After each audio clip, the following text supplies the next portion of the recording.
Coming to you live from the most asymmetrical corner of the internet, it's Late Night with Chill Neil.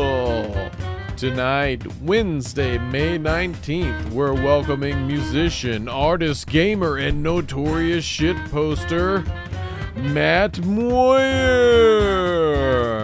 And admin behind Guy Fieri's post-ironic meme vault and LOLCaesar's Lucas Anderson. With special musical guest, Chill Neil and Friends. Now, here's your host, Chill Neil.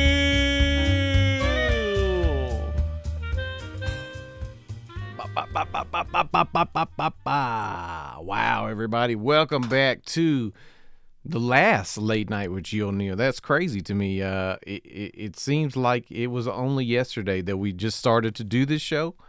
I can't believe that here we are 6 months later, almost exactly 6 months worth of shows, and I am thriving. That's right. Not only did I do a late night show, but the Illuminati, the folks who run the New World Order, the people behind everything that happens in the world, have approached me to take over a show in the mainstream, in the prime time slot. So I couldn't be more excited to tell y'all that I'm going to be moving on up to the 2-night show with Chill Neil. It's going to be crazy. It's going to be crazy. Let's go ahead and see next week. Make sure you tune in. Same place, YouTube, Chill Neil. But we're going to be an hour earlier, 10:30 p.m. Eastern Standard Time. And we got some really great, some big guests. Let's see who we got. Michael Winslow, the legendary Michael Winslow. Everybody knows him. He can make amazing sounds without any tools but his own body, as well as a meme legend, Teenage Stepdad. Really excited to talk to both of them. Teenage Stepdad got a new show coming out on Means TV. Hoping we get to talk to him about that. But woo, man, I am very excited about that.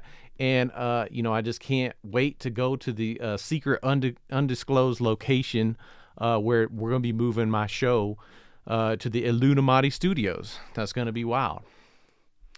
So, I guess since this is the last show, wow, I'm trying not to get emotional, but I do think we got to go ahead and get things started. You know what? No, we don't have to get things started. Let me check in with the chat if I can real quick. How are y'all doing out there in the chat? I see WM. I see Jordan. I see Rachel. I see Sam. Lucas is even in the chat. He's supposed to be in the green room. Damn, he's on the phone. What up, Tetra? I see John with the P. Sam. Damn. Tony, what's up, y'all? Thank you, everybody, for being here tonight. It's crazy. It's a crazy occasion. I'm trying to keep it together. And, I just want to go ahead and, I think we need to go ahead and start the interviews. Do y'all think we should do that? Should we, Hey, Neil! Oh, no, not you again, Joe, man. What is it this time? Come on.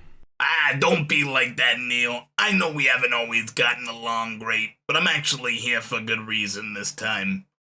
Oh, damn. Wow, really? Okay, what's that? Well, we all heard it was your last episode of Late Night with Chill Neil, so we wanted to do something special for you. We put together this song that only you would appreciate. Wait, we? Who is we? Oh my God! Something is happening. What's happening? What's going on? 420,069 minutes. 420, that's the lead number. 420,069 minutes. That's the sex number and the lead number. From Theo's house, the juice box, outer space and Antarctica, crisp bacon, Doritos, and coffee on balls. In 420,069 minutes, how do you measure a late night show? How about me? How about friends?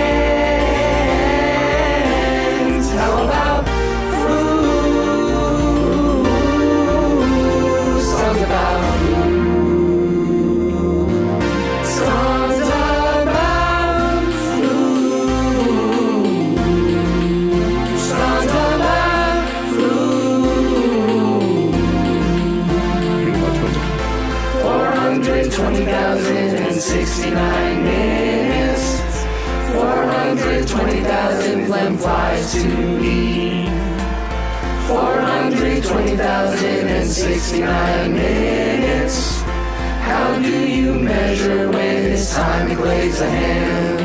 In the memes that we made, or the cringe that we hosted, in the ranch that we did, or the way we shoot the war. It's time now to sing out what is in the end. The Tonight Show with Jill Neal. Be sure to tune in. Remember the memes. Remember the friends. Remember the food. Song about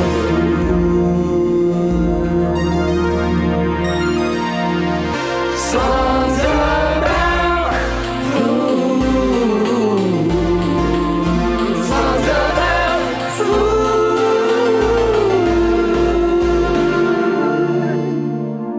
Wow. So did y'all really count up the minutes of my show and it was 420,069 minutes? Oh, no, not even close. It was only like 1,400 or something, but that isn't nearly as funny. I think we all learned an important lesson here today. Make sure you use the Poultry Guy seasoning with 69 herbs and spices.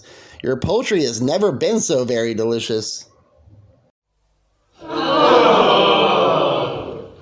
I think I got some in my eye. I mean, that's just so beautiful, y'all. I mean, y'all will write me a song using the weed number and the sex number. Ah, forget about it, you big schlub. Now get on with your last episode. Whew, man, that was a doozy, y'all. I don't think I was prepared for that, but we gotta get the show on the road. Let's go ahead and welcome our first guest of the night, Matt Moir. Welcome back to the show, Matt. How are you doing tonight? Sup, Neil? I'm happy to be back, a friend of the show. You know. Absolutely, you were the very first. You were on the very first show. You were the second guest on the very first show, and we made sure to have you back for the finale so we could get that perfect symmetry of the season. I'm just curious, what was that like to be on the first episode? I mean, I wish I could have been on the first episode. That sounds crazy to me. It was pure chaos, but it was exhilarating. You know, we were, it was just we were young and in love, and with all that hotness, all that hot shit dropping. Like, this was unprecedented. You know, this kind of show like this for the meme world. No, this is not new horizons. This is a new thing. I was excited, man. I still am. I'm excited as hell to be here. That is fantastic. I feel like, this is the redemption episode, and I'm so glad I could have you back after the way the first. Now, most of the people watching the show right now, y'all probably don't even know about the first pilot episode because we did it, and I was gonna take some screenshots from the episode so I could say, Matt, look at all these memories we made together. But there was really only one frame for the whole episode, I think, so it would have just been that one image, and it's not actually a great memory because.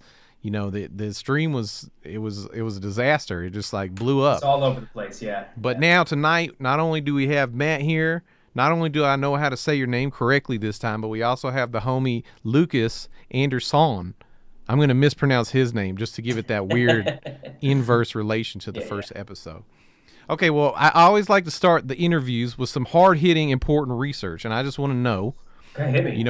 We kind of started, as we were getting ready for the show tonight, we started talking about wings. And I think wings are a big deal. I love chicken wings. There's many different preparations, but there's also a lot of different sauces. And I'm just wondering, do you have, I don't know if I could ask you to pick a favorite sauce, but maybe if you can pick one favorite sauce, that's good. If you can just do three, I mean, that 3 is good too. I would take that. Okay, hey, I'm a big wing guy. Okay, so I love them. I love barbecue in general, but wings is when I got a hankering, when I got a craving for wings, nothing will do. I have to get good wings. And if I eat shitty wings, it's worse. I feel sick, and I'm now I want wings, and I fucking been full of nasty, shitty, greasy wings. And I tell you what, I live in Brooklyn, and it is fucking hard to find good wings in New York City, dude. I'm telling you, man. You can get banging ass Thai, Chinese, great Italian food. You can even get decent barbecue.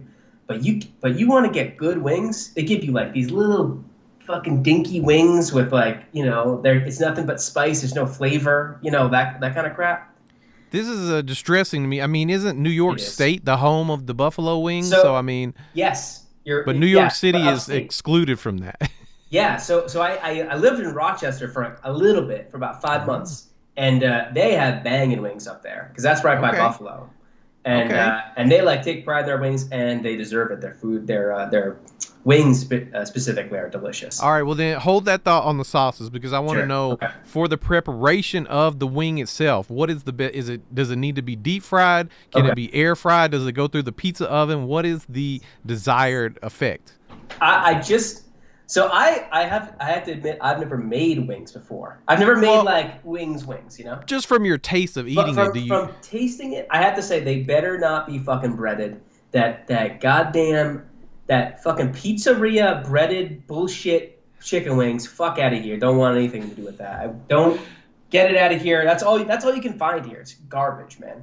I want just maybe they toss it in a little bit of flour to get it a little crispy, but no batter, no kind of batter, nothing like that.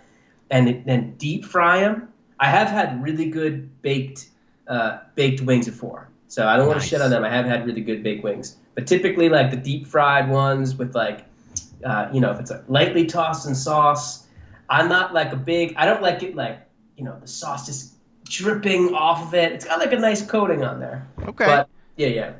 So speaking of sauce, you acted like you knew immediately the answer to the sauce. What is? I gotta know. So I always liked wings. I figured buffalo was like my favorite because that's what I was acquainted with, right? But that's not my favorite now. Until I had lemon pepper wings, my life was changed. I didn't know. I'm a Yankee. I don't know. I had some fucking lemon pepper wings. As soon as I bit into them, I had good ones, and I was like, this is a game changer. This right here, this lemon pepper is like something that the United States needs to get behind. I feel like this could be a controversial take. I don't think think many people would agree with you. Let me ask though real quick before we dive too deep into that. Is the lemon pepper more of like a dry rub situation? Yes. Okay. Yes, it is. It is. Okay. But the thing is, the best kind that I've had, as with all dry rubs, is that when you get them, like the dry rub is good, but then you got to take the oil and you got to make sure that that's coated almost sauce-like on the dry rub. Yeah, on the wing. So you get that like crispy, and it's like juicy, and it's like a little bit greasy, but not like not too terrible. That's a sweet spot. That's a sweet spot for me. Yeah. Thank you very much for diving into that subject. We have not had wing discourse on the show somehow the whole season. Is crazy. We've had barbecue discourse, always down. Lots of food discussions, not wings yet. Yeah. I'm always down for a little wing discourse. Always. Amazing. Well, we're gonna have a special wing episode where everybody will have some wings ready to eat, and we'll just talk about them, brag about them. Just shit coming out of our teeth the whole time. Yes. The worst thing to watch for a viewer, but for us, just it'll be smacking great. our lips, just like right next to the mic. Everybody's doing that thing where they suck. Yeah. That always bothers me a lot. Yeah. I'm not gonna lie. I do it, but I try to make sure the suck sound is quiet. Because I have that misophonia thing. Yeah. Oh my God. Yeah. Actually, I don't mind my own sucking, but I just do it out of courtesy to other people that might have the misophonia. Right. I don't know. Yeah. Do you have misophonia? Does the mouth sounds bother you? So they do. They can, but not like to a degree that I have a friend who he cannot even be like, if you're just lightly smacking your lips, he's like having a fucking conniption. He can't do it. But I mean, I don't like it. I'll be like, oh, that's annoying. I don't, stop doing that. But no, not like a phobia. Okay, all right. Well, that's good because I've noticed I have a little click sound I make. I've tried to work on it, but every episode I hear it, I'm like, man, there's probably at least 1 out of 10 guesses I've been driving them crazy. But, I'm glad to hear we're going to get through tonight's interview pretty well. So, I mean, to bring it back around to the common thread of the show, which is the meme world, the shit posting world, I got to know you through, some of your brilliant text posts that you do. And I just wonder how to, I'm before we even talk about shit posting and memes and text posts and all that, I want to know, did you already have a background in creative writing that kind of you use to get into these kind of posts, or? So, short answer is no. I don't have any kind of formal writing accolades or credentials. I've written a lot. I just kind of took to it very naturally. I don't know. It's like I used to love Something Awful when I was a kid, and I would read it all the time. Like all the comedy articles and like Crack.com. I loved it. I read them obsessively. And The Onion. A lot of them are still around, but they're in some form or another. But Clickhole is a great one now, but that was I was older by the time that was around.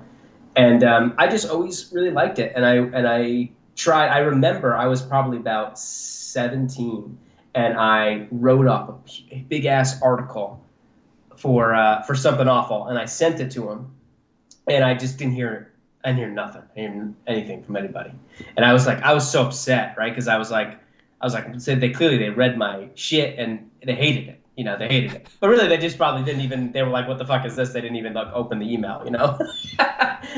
But as submissions, at a young age, you don't realize how waste of a time most submission channels are. Oh yeah! Oh my god! Yeah. That's how you cut your teeth. That's amazing. I'm so glad you could take us into that part of the history of it, because I'm a big fan of that. I've even recently gone all the way back to like National Lampoon and all that shit, where the prose world of comedy is so varied, and in America especially, it has a weird variety of the people that did it. Almost like Saturday Night Live of that shit. So like you say, The Onion and things, I feel like are the modern version that is, to me, a lot better and funnier. So I think I agree. Yeah, it's only gotten better.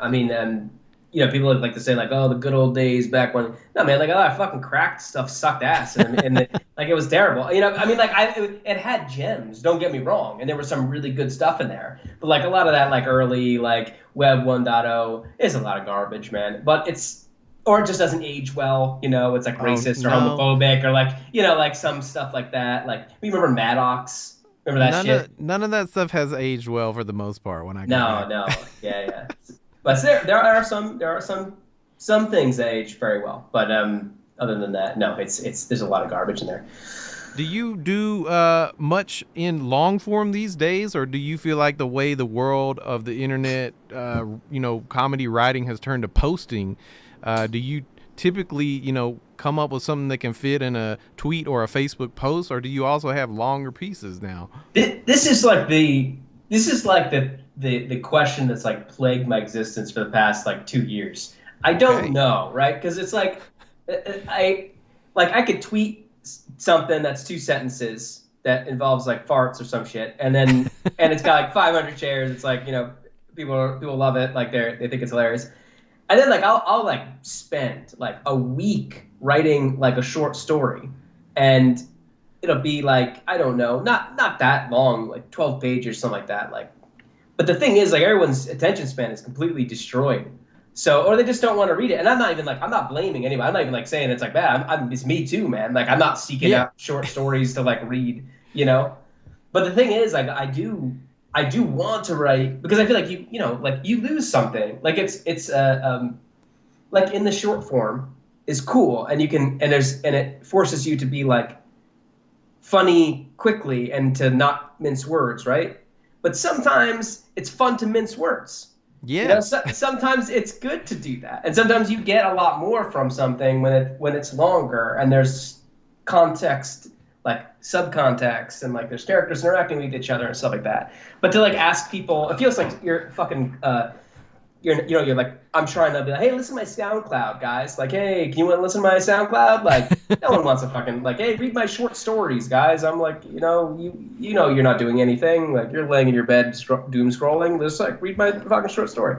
It's exactly you nailed it. As far as all this, I don't know if it would be called an industry or what, but like this economy of humor that exists on the internet, everybody's fighting that attention span thing, and we're all, victims and purveyors of it, I guess. Is that For the sure. right way? Because I want to scroll, like as soon as I see my homie streaming. So like in defense of this show, I will watch a stream for a good 5 minutes if I'm being really loyal and supportive. But for the most part, I'm like, I can't keep scrolling if I'm watching your stream. And I know they've done workarounds for stuff, but like, no, it's we're, true. We're looking for the next thing, We're like, what's next? Right. And Yeah. Exactly. So I guess you can only really get that little bit. But the thing is, though, like the interesting part to me, and I've only kind of recently realized this, is that like so in my opinion, like poetry died, and it's like irrelevant. I know people are gonna like not like that, but like who the fuck is reading poetry? Like 6 people out of like every like 100,000 people are like actively seeking out like read poems. They're not relevant in a meaningful way anymore. But posting is, and the fact that there's an in between now between like prose and poetry, and I found myself dabbling in that, where it's like something in between, and there's like I'm actively doing prose, but like I'm actually like this is very uncool, but like I could spend 5-10 minutes trying to word a post correctly, which is like, I know it's supposed to be effortless and not I just shit them out, they're shit posts, like, and that's true, and some of them are just like I just shit them out and I shit post, but some of them I do spend a long time because I'm trying to get like the cadence correct, and I'm trying to get like the way that it sounds and use the right word and like make it sound good. And I realized after I was doing this, that is in a way poetic. Like it's something in between, it's not like totally poetry and it's not totally prose. It's like a weird mix, and of course I'm talking about my dick and farts and shit, but it's like, whatever. Well, I mean, I think it also relates a lot to joke writing. A lot of the people that have come on the show, I'll shout out John Merrifield, Mike Fellows. Love that guy. Love those, so many people. Guys. Josh C. I mean, people that spend Blish Barson, people that spend a lot of time crafting. Like you say, a 2-sentence, 100-character thing. It has a structure and a reason that it works, and I think it's wonderful to hear that, because it's like, I think a lot of people take it for granted in the internet comedy world that there would be any discipline to it, right? Like, most people act like it's just shit posting. Just shit post. It's not that hard. And it's like, well, not everybody's brain works the same way on that. I wish my brain worked a little differently, but yeah, agree. Fair. That's a whole nother can of worms I'm sure we could open up. Okay, but I love it. This is like The Sopranos. I'm Dr. Melfi here for you. That would be a great spinoff. I'm going to work on Phil. Remember that. Mark that down. That's going to be my next show. Therapy with children. That would be fucking good, actually. I like that a lot. It could, actually. He goes back to school. He like gets his degree. Like comes back. Right, I would just get a fake degree, one that you can buy off the internet. Yeah. University of Phoenix shit or something instead like that. of the moon right there, just a fake ass. Yeah. Before we wrap it up, because we're having a great time. I'm probably talking too much to you, but I do want to just get into one last thing before you go, which is I know you've been putting out a lot more art. I was going to say digital art, but I actually was wondering if you would tell us more about your creative process, because these pieces to me always have such a, I don't want to say glitch, because it looks more composed than glitchy art tends to be. Sometimes the glitch art is just, literally a glitch. But like, I love what you're doing. Are you taking, one format and changing it on a computer, or like, how does it work? Because it looks crazy to me. Yeah, so I'm really happy to hear that, because that's like what I'm going for. Is that like I don't want this stuff is clearly digital. I think for the most part it's clearly digital. Sometimes I do digital paintings, but I think I try to make them look like real paintings, or like at least kind of hard to tell. But the main stuff I've been doing is like exactly what you were saying. Where basically what I'm doing is I really like art a lot, So I look at it and I seek it out a lot. So I have like, I'm big into Pinterest and like the Twitter art community. I subscribe to all the bots and they feed me beautiful images and sometimes not so beautiful images.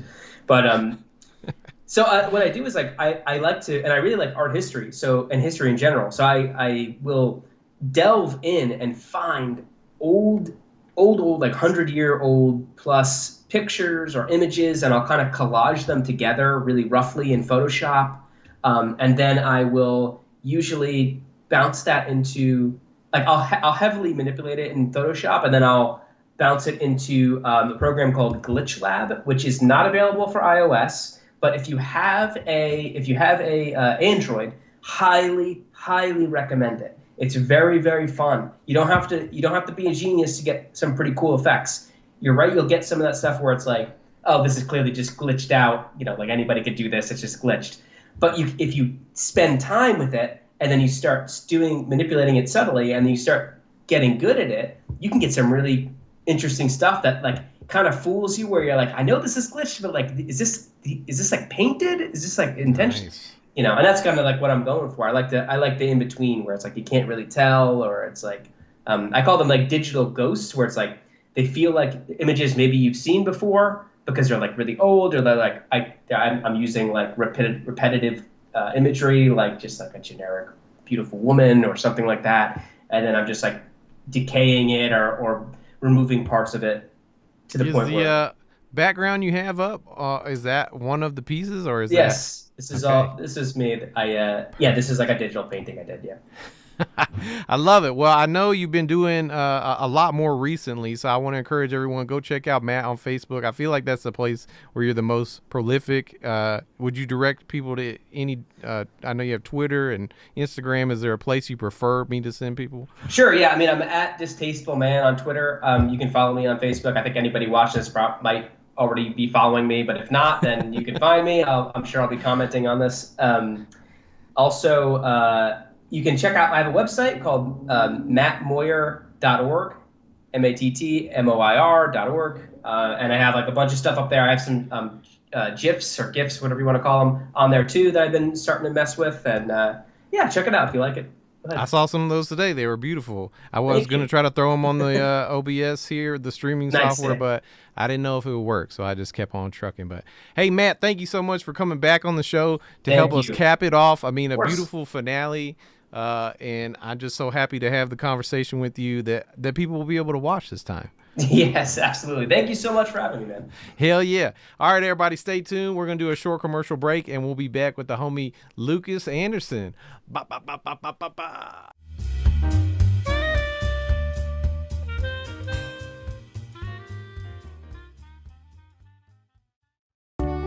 Dial up and log in to the new show from Means TV. Seize the Memes with Teenage Stepdad. Computer. Yes, Teenage Stepdad. Take us online. Initiating internet sequence. Internet sequence complete. So what if I told you the device you use to consume media can be used to create media? This guy doesn't know what he's doing, or he's doing it the wrong way. And hey, they have a point. Seize the Memes premieres Wednesday, June 9th, only on Means TV.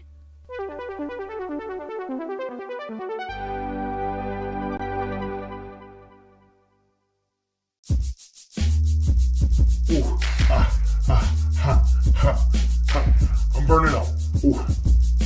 Introducing Fido's Flaming Hot Crunchy Foot Snacks. Our Fidos are made with 100% real feet, heavily dusted with cheesy goodness, packed with cheese in every bite. Fido's Flaming Hot Crunchy Feet Snacks by Fido Lane. Inhale the flavor. Taste cheese.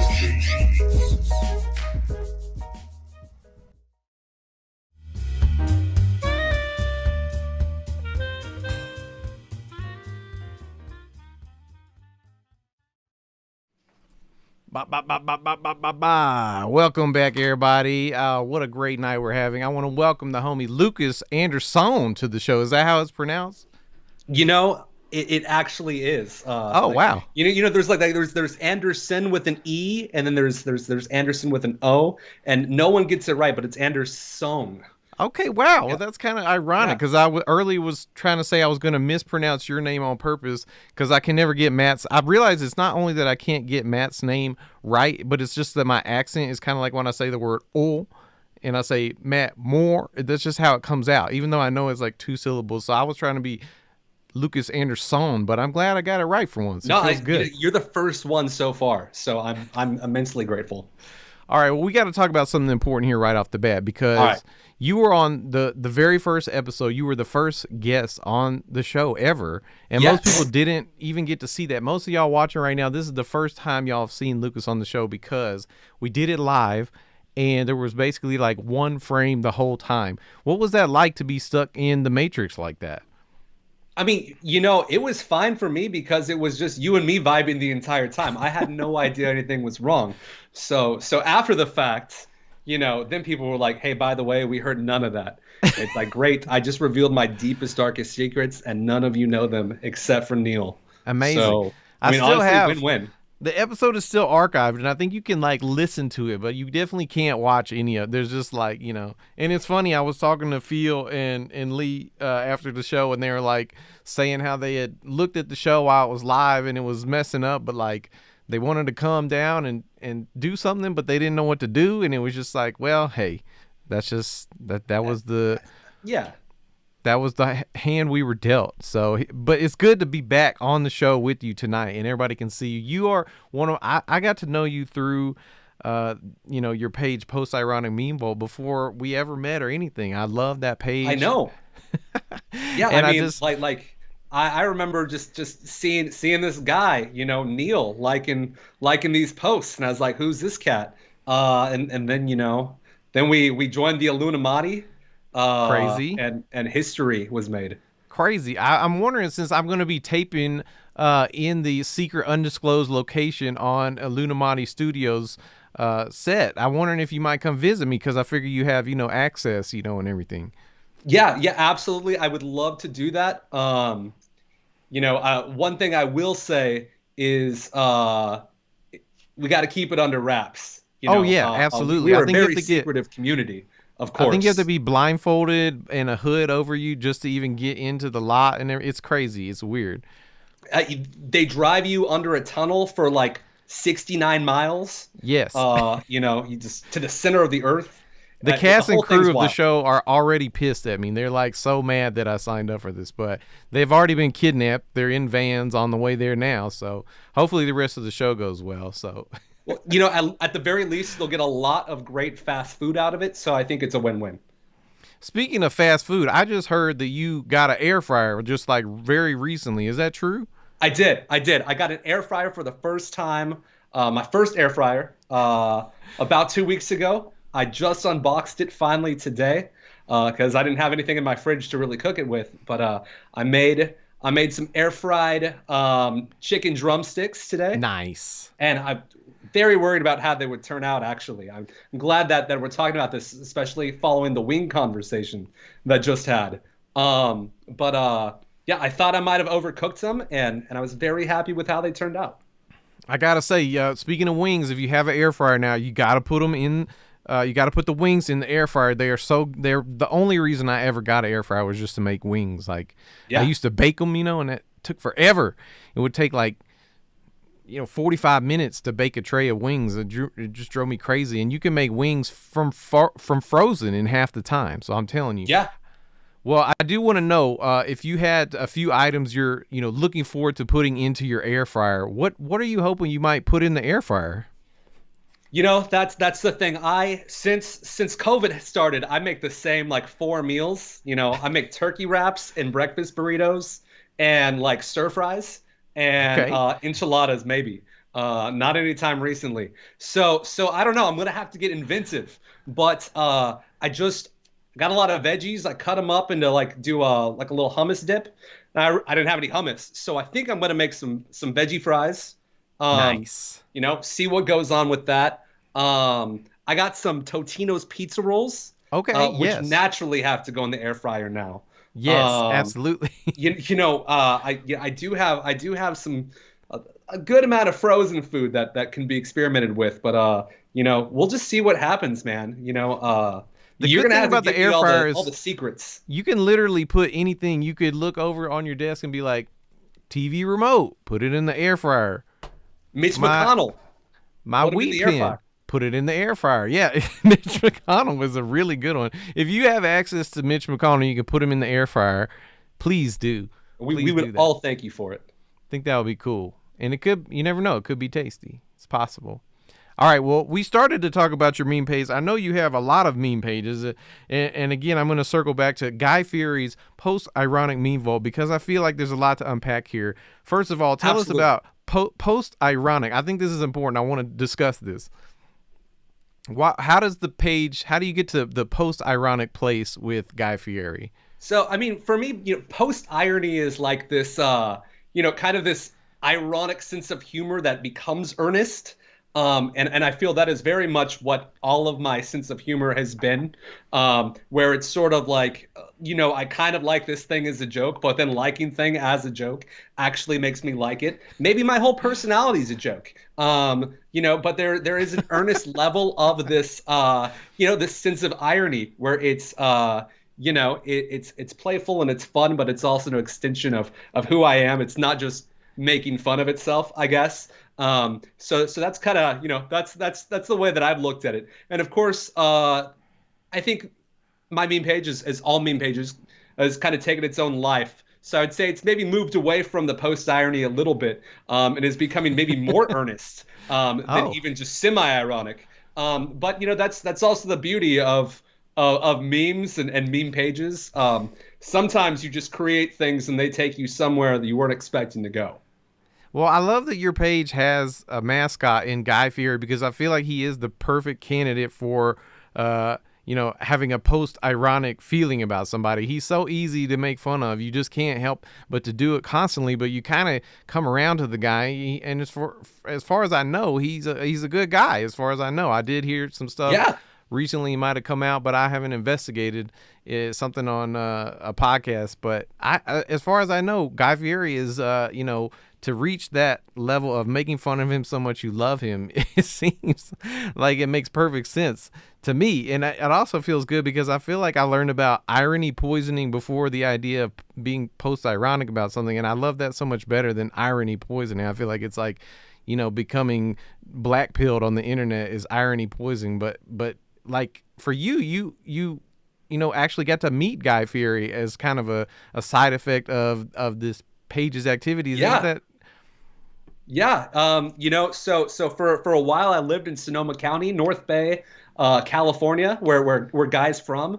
Met him at an event, showed him some memes, ended up making some stuff for Guy. Very cool dude.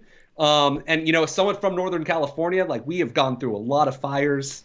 Every summer to fall it happens. So I mean, the dude's come out, give a lot of money to people that are, fleeing disaster, has fed people. So, I used to, it kind of started as a joke. I thought it was a little douchey. And then it became, what if there's this world that I can create where Guy and Shrek are best friends? And that's where really like the meme page started, just like this alternate reality where Guy Fieri and Shrek are best friends. And then, of course, anytime there was anything about Guy, people would tag me in it.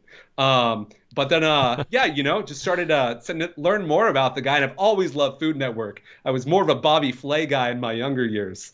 But it's just like, dude, this is just like a solid dude. And he's like a caricature, but like seems like a pretty solid dude.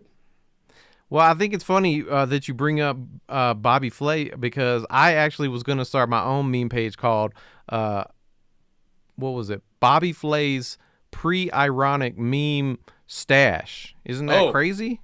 That is. I mean, great minds think alike. I mean, especially when you're in the know with all these food memes, especially. Well, something I really loved today I saw that I think you shared was a picture.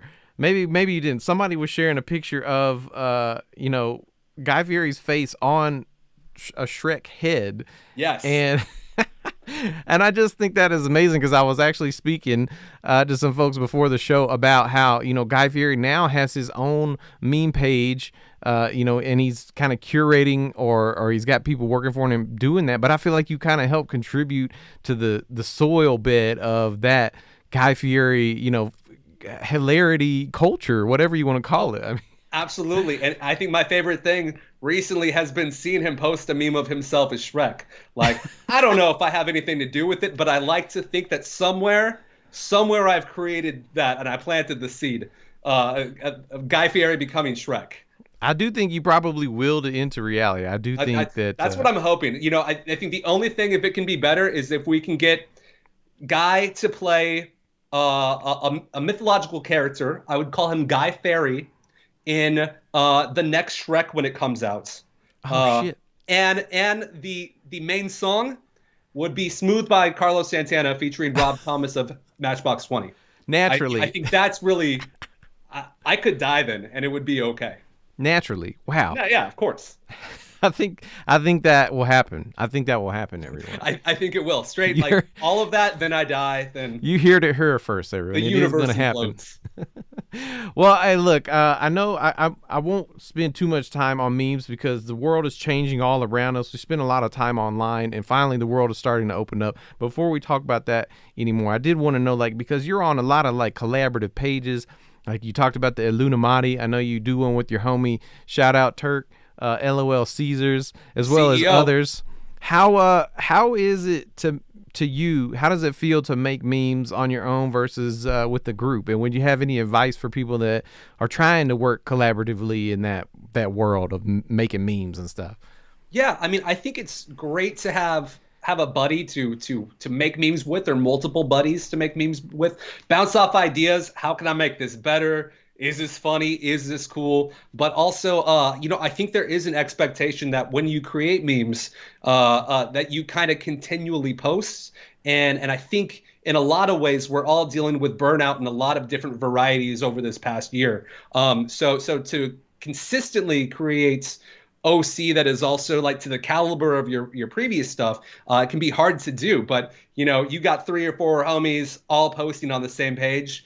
You can pull back from one of them, make stuff on the other, maybe don't make anything for a little bit, and I don't know, feel a little bit less of that guilt of not posting or not reposting, or not creating like the most high caliber stuff. So I think it's great when I can come in and maybe flesh out a great idea for a page and go really hard and make like 10, 20 memes and then just like burn out completely. And then somebody else is just like, but we love this idea of this page. And like they take over. And that's, one of the things that we've done with TCDC.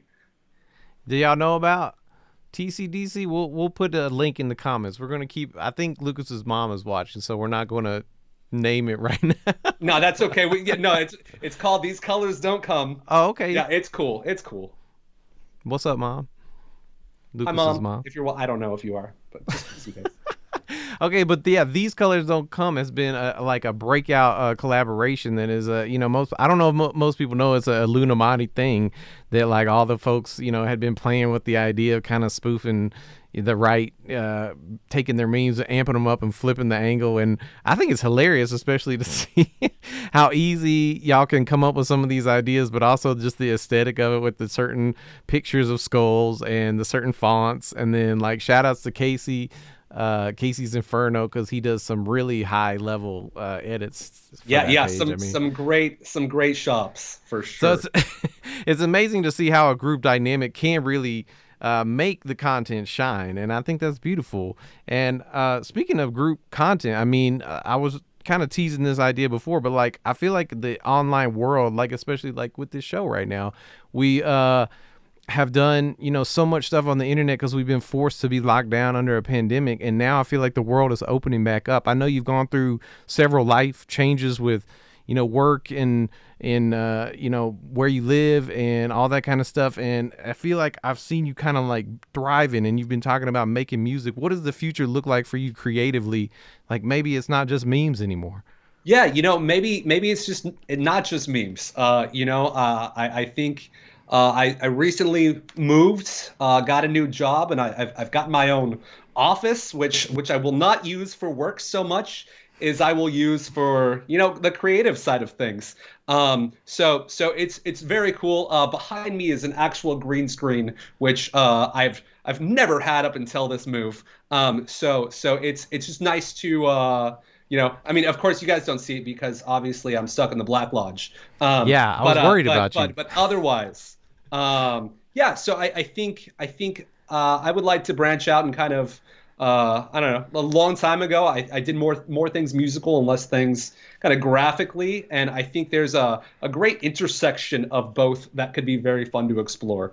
Absolutely. So I'm excited to see what comes next, no matter what. Well, I mean, I'm excited to hear you saying you're trying to get back into more of the music stuff, and I would love to see how you apply your visual ideas to music videos. And, knowing that, do you think maybe you want to stick around, you and I could do a song at the end of the show? Absolutely, Neil. That's what I've been waiting for since 6 months ago. This is amazing. This is what we've been building up to this whole time. This is great. I mean, I know everybody's talking about white boy summer. I keep hearing that phrase and I think it's funny, but I feel like that's one that's not going to be post ironic. You know what I'm saying? Like, yeah. I feel like we're going to get we're not going to feel good about white boys. I think we need to come up with an anthem for the summer that maybe everybody can get into. Yeah, I agree. I think maybe last summer was a white boy summer and that's why we had to stay inside for so long. So I would think that the best way to do this is to have a more inclusive summer, that we can all enjoy. All right, cool. I think let's enjoy it this time. Let's go ahead. Maybe what we'll do is we got to do a commercial break. Maybe you and I can huddle up backstage. We'll figure out what we're gonna do, and we'll come back with a little music for the people. How does that sound? Let me get some sunscreen on. I know it's nice. It's gonna be a bright one.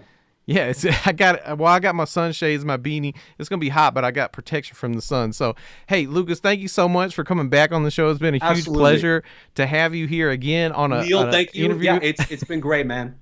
I'm just so glad that people can see you and hear you this time. So, hey, y'all, make sure you tune in next week because my new show, the Two-Night Show with Chill Neil, will be airing for the first time, the pilot episode at 10:30 p.m. with Michael Winslow and Teenage Stepdad. Make sure you tune in. Thank you again, Lucas. Everybody else, stay tuned. We're going to do a short commercial break, and we'll be right back.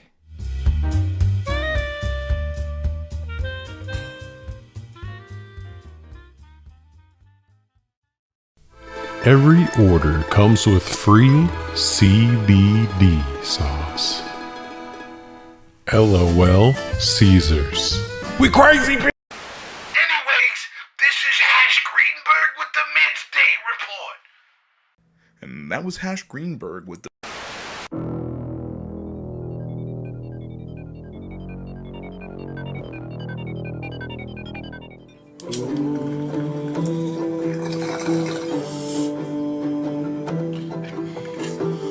Hi, my name's Shu Brodelli, and this is my public access television show. This is The Cinema with Shu Brodelli. And the reason I call it that is because I've always heard the phrase, my life's a movie, and I think that's a little self-centered, because life is just one big movie and we're all playing a small part. I'm not really sure what to say about the show, it's gonna be things I see and places I travel, and things I find interesting, and I hope you stay along for the ride. Anyways, let's go ahead and start the show. 'Cause this is the cinema with Shu Brodelli.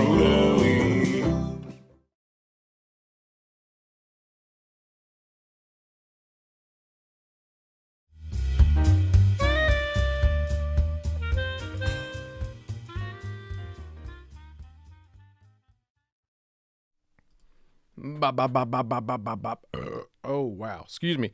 Welcome back, everybody. We are here to do the end of the very last show. This is crazy, but I want to go ahead and welcome my special musical guests, Chill Neil and Friends, featuring Lucas Anderson playing their hit song. It's going to be a hit of the summer, Everybody Summer. Let's hit it, y'all. Everybody summer. Everybody summer. Everybody summer. 2020 was a bummer. It's a everybody summer. Everybody summer. Everybody summer. Everybody summer. All the homies in my homer. It's a everybody summer. Yeah, you know it might be the end of the late night, but everybody about to go out there and get a big bite of the thing that we call life. Get a big nugget, man, put it in your pipe. Ain't gonna let you stop when you get it going. Everybody wanna have something so it's flowing. Get a thing in your body, get it in your mouth. Get it in your booty hole from the down south. Get it from the north, from the east and the west. Give a break to the homies that need a rest. Go ahead and build up everybody in your life. Don't let nobody feel like they ain't desired. Chill Neil here, and I'm about to to take a big leap. I'ma have it living my whole life like I'm asleep. Take the time to realize really what's good and raise up all the homies all around it like you should. Everybody summer. Everybody summer. Everybody summer. 2020 was a bummer, it's a everybody summer. Everybody summer. Everybody summer. Everybody summer. All the homies in my Hummer, it's a everybody summer. 911, what's your emergency? Yeah, I'd like to file a missing homies report. 2020 summer 21's got different vibes. Self-care and seeing Prince is what the doc prescribes. The summer's heating up and it's about to get hotter, so wear your sunscreen and be sure to drink water. We're getting outside on that 21 grind. We're having hella fun and we're being real kind, using our blinkers and recycling our litter and blocking fools to give us bad vibes on Twitter. Be safe, be smart, most of all be funny. It's the start of an era, futuristic, we're in 20. See the homies at a close FaceTime with the others, checking with the quiet friends, and be sure to call your mother. The summer is for all, not just white boys. Summer, tell your homies that you love them, hold them tight, boys. Summer, let them know everything will be alright, boys. Summer, it's polite, boys. Summer, reunite, boys. Summer. Everybody summer. Everybody summer. Everybody summer. 2020 was a bummer, it's a everybody summer. Everybody summer. Everybody summer. Everybody summer. All the homies in my Hummer, it's a everybody summer.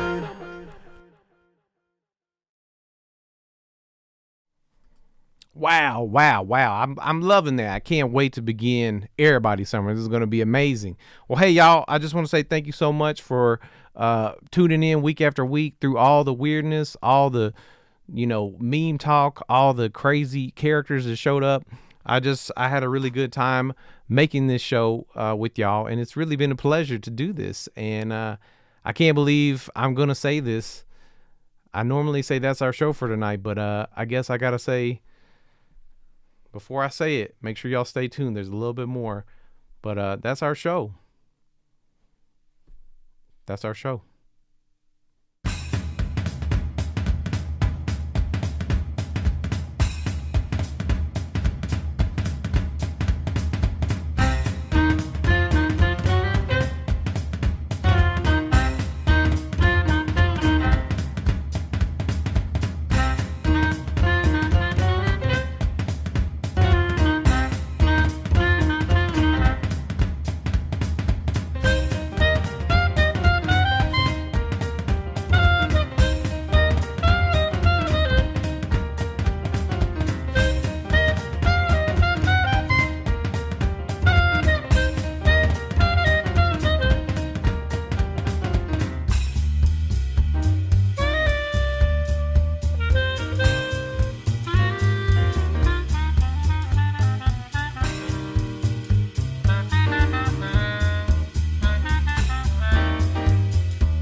You've completed the final episode of Late Night with Jill Neal. You've received a badge of accomplishment. Receive the Jill Neal finale badge.